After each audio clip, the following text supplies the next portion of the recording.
They taught you that being nice was a virtue, but in reality they gave you a psychological straitjacket disguised as education. Think about it. How many times today did you swallow a response?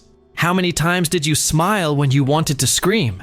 How many times did you say yes when every cell in your body was screaming no? If you stop to count, you've already discovered something disturbing about yourself. There is a psychological experiment where frogs are placed in boiling water. They jump out immediately, but if you put the same frogs in cold water and heat it gradually, they stay until they die. They don't realize the danger because the change is subtle, gradual, imperceptible. Your education was exactly that, a pot of water heating slowly. Since childhood, you have been conditioned to believe that being educated meant never causing trouble, that being mature meant swallowing your frustrations, that being respectful meant accepting anything that was thrown at you. You were taught that evolved men do not assert themselves, do not create conflict, do not say no, and you believed it because everyone around you repeated the same lie. But here's what no one told you. This education wasn't designed to make you a better person. It was designed to make you a controllable person.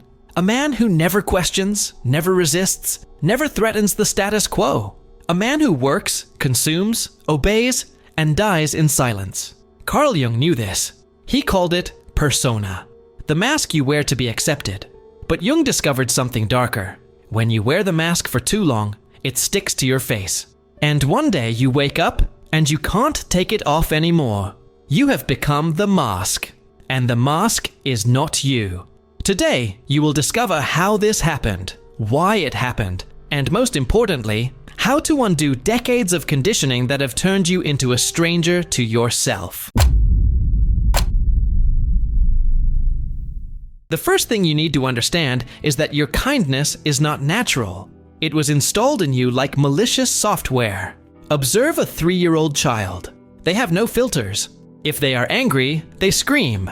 If they don't want something, they say no. If someone bothers them, they react. They are pure authenticity in motion, even when it's inconvenient for the adults around them. Now look at yourself. When was the last time you expressed anger directly? When was the last time you said no without explaining yourself for 10 minutes? When was the last time you prioritized your needs without feeling guilty? The difference between this child and you is not maturity. It's programming. Jung discovered that society needs predictable individuals to function. It needs people who don't question too much, who don't demand too much, who don't disturb too much.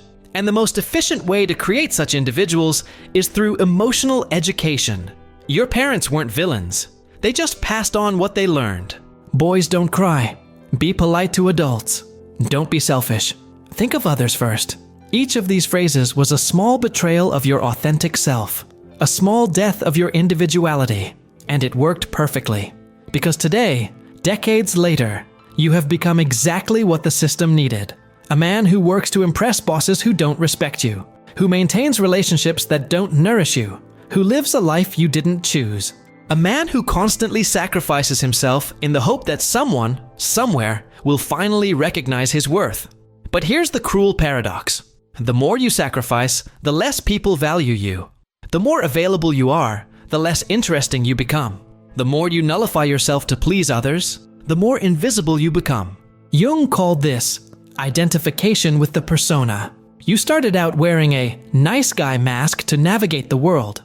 But little by little, the mask consumed your identity. You forgot that there was someone underneath it. And the worst part? Everyone around you benefits from your self-betrayal. Your wife benefits because you never question her decisions. Your friends benefit because you're always available when they need you, but never bother them when you need them. Your boss benefits because you accept any demand without complaining. You've become functionally useful to everyone, but emotionally invisible to yourself. This is the golden prison. It looks comfortable on the outside, but it's killing you on the inside. And the key has always been in your hand. You just forgot how to use it. The question Jung asked his patients was simple but devastating. Who would you be if no one were watching?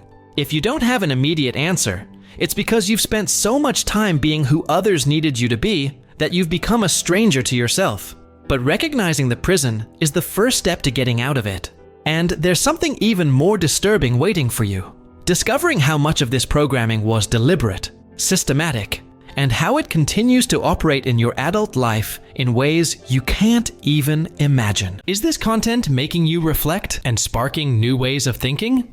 If so, click the super thanks button just below the video. It's a way to say thank you and help me bring more content like this to those who need to reflect on life. Have you ever noticed how people react when you finally say no? The genuine surprise in their eyes, as if you've broken a fundamental rule of the universe. That reaction tells you everything about how you became invisible. Jung observed something fascinating in his most beloved patients. They were loved for their roles, not for who they were.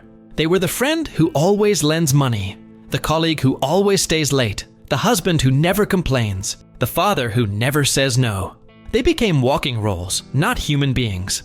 And here's the cruelest part. This invisibility is systematic. It's not an accident. It's not bad luck.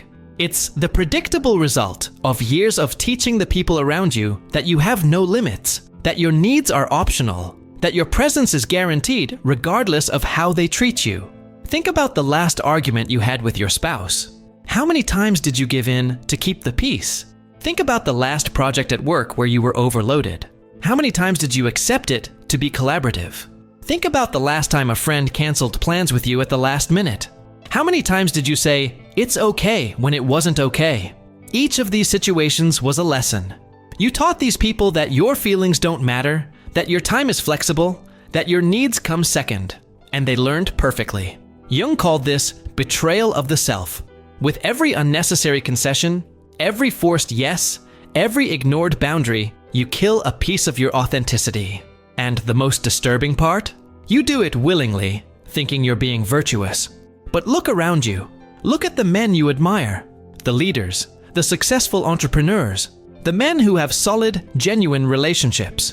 They have something you've lost. They are impossible to ignore, not because they are aggressive, but because they are solid. They take up space. They exist in their own lives. You, on the other hand, have become a ghost. Physically present, but emotionally absent. Functionally useful, but personally irrelevant. And the evidence of this is in how people talk to you versus how they talk to others. Notice the next meeting. When you speak, do people really listen? Or do they just wait for you to finish? When you tell a story, do people engage? Or do they kind of fake interest? When you're not there, do people miss you? Or just move on? The answer will hurt, but it's necessary. Jung discovered that people pleasers develop a peculiar form of relationship. They become addicted to usefulness. They confuse being used with being loved. They confuse being convenient with being valued. They confuse being tolerated with being respected. And this confusion creates a deadly vicious cycle. The more you give yourself up to please others, the more they expect you to give yourself up. The more you sacrifice, the more they assume that sacrifice is your natural role. The more you give in, the more they push. Until one day you wake up and realize that people don't react to your presence, they react to your absence. They don't miss you. They miss what you do for them. They don't love who you are. They love how you make them feel. That's the harshest reality about being a people pleaser. You've become an object. A useful object, perhaps even a beloved one, but still an object. And objects have no needs, no limits, no will of their own. Jung knew that this invisibility was not a side effect of kindness. It was the ultimate goal of social programming. To create men who exist to serve, not to live. Men who find purpose in the denial of themselves, not in the expression of themselves. But inside you, hidden beneath layers of conditioning and education, there is still the man you were before you learned to disappear. And that man is angry. He is tired. He is ready to wake up. Carl Jung had a concept that terrified his contemporaries: the shadow. It wasn't about evil or villainy. It was about all the parts of you that were banished to make you acceptable. Your anger, your selfishness, your ambition, your sensuality, your rebelliousness, your need for space, your desire to be first. All of these aspects were systematically removed from your conscious personality and thrown into what Jung called the dark unconscious. And now you pay the price for this psychological mutilation every day. Jung realized that two nice men were actually dangerous. Not because they were aggressive, but because they were unstable. They had decades of repressed anger, decades of denied needs, decades of stifled authenticity. And that energy doesn't go away. It ferments, it transforms, it explodes into depression, anxiety, addictions, or sudden, inexplicable breakdowns. Have you ever had thoughts that scare you? Fantasies where you finally say everything you think? Where you tell everyone to go to hell and do exactly what you want? Where you stop caring what anyone else thinks? These aren't bad thoughts. It's your shadow trying to communicate with you. It's your banished authenticity begging to come home. Jung called the process of reintegrating the shadow individuation. It's not about becoming perfect. It's about becoming whole. It's about stopping hiding parts of yourself to please people who, deep down, don't deserve that consideration. And here's what no one tells you about individuation. It's not comfortable. The people around you won't applaud when you start saying no. They won't celebrate when you start prioritizing your needs. They won't support you when you start expressing disagreement. They'll call you selfish, insensitive, changed, and they'll be right. You have changed. You have stopped being a decorative object in their lives and started being a human being with your own desires. Jung believed that society is afraid of individuated men because they are unpredictable. They don't follow scripts. They don't accept manipulation. They don't sacrifice their values for social convenience. They are, in Jung's words, dangerously authentic. And that dangerous authenticity starts with a simple but radical decision: to stop betraying yourself. It means saying no without explaining yourself. It means expressing irritation when you're irritated. It means leaving when you don't want to stay. It means prioritizing your well-being without guilt. It means disappointing people so you don't disappoint yourself. Does that sound selfish? Great. Your shadow is waking up. Jung discovered something that modern psychology prefers to ignore. Relationships based on self-betrayal are not real relationships. They are contracts of convenience disguised as love. And when you stop fulfilling your part of the contract, when you stop nullifying yourself, these relationships reveal themselves for what they always were: emotional transactions. But something miraculous happens when you integrate your shadow. You stop attracting people who need your self-denial to feel good about themselves. And you start attracting people who respect you precisely because you respect yourself. Jung observed that individuated men have deeper relationships, more satisfying careers, and an inner peace that people pleasers never experience. Not because they are more loved, but because they are more real. And reality, even if uncomfortable, always wins over performance, even if perfect. The process of individuation is not about becoming cruel or insensitive. It's about becoming honest. It's about stopping lying to yourself and others about who you really are and what you really want. And when you stop lying, something extraordinary happens. You stop attracting liars. Wake up, work, pay bills, sleep, and repeat it all over again the next day. Life goes by like this, and one day you realize that time has slipped away. Dreams were postponed. Opportunities went unnoticed. This happens because no one ever taught you how to see the game of life the right way. But there is another path. If you want to reach the next level, you need to access new knowledge. And that's exactly what you'll find in the White Rabbit Codes. This book will open your eyes to what is really happening. You'll understand why you keep getting stuck in the same cycles, learn how to escape autopilot, and start seeing the opportunities that were always there. And finally, you'll make decisions that truly lead to the life you've always wanted. If you feel ready for this change, the link is in the pinned comment. You'll be surprised at how simple it can be to increase your prosperity. Success is a decision. The choice is yours. Now comes the part that separates men who talk about change from men who actually change: practice. Because understanding the problem is only the first step. Solving it requires the courage to disappoint people who have become accustomed to your submission. Jung knew that individuation does not happen through insights, but through actions. Small daily betrayals of your conditioning. Micro-revolutions that, when added together, rebuild your identity from scratch. The first move is simple but brutal. Pause before saying yes. Every time someone makes a request, a demand, a suggestion, count to 5 in your head before responding. In that pause, ask yourself, do I really want to do this? Or am I just avoiding conflict? You will discover something disturbing. 80% of your yeses are automatic. You don't even process the request. You just agree to keep the peace. This pause breaks the automatism and forces you to confront your own emotional cowardice. Second, completely redefine what makes you valuable. For decades, you have measured your worth by your usefulness. I am good because I help. I am important because I am needed. I am loved because I sacrifice. This metric is killing you. Your value does not come from what you do for others. It comes from your ability to be true to yourself, even when it is inconvenient for everyone else. It comes from your courage to exist fully, not partially. It comes from your refusal to nullify yourself so that others feel comfortable. Jung called this intrinsic value versus functional value. Objects have functional value. Human beings have intrinsic value. When you confuse the two, you objectify yourself. Third, learn the sacred art of disappointing without guilt. Every time you say no, someone gets disappointed. And that disappointment will try to convince you that you are cruel, selfish, insensitive. Resist. Other people's disappointment is not your responsibility. It is the natural consequence of you having boundaries. Jung observed that people pleasers are addicted to approval because they confuse approval with love. But conditional approval is not love. It is manipulation disguised as affection.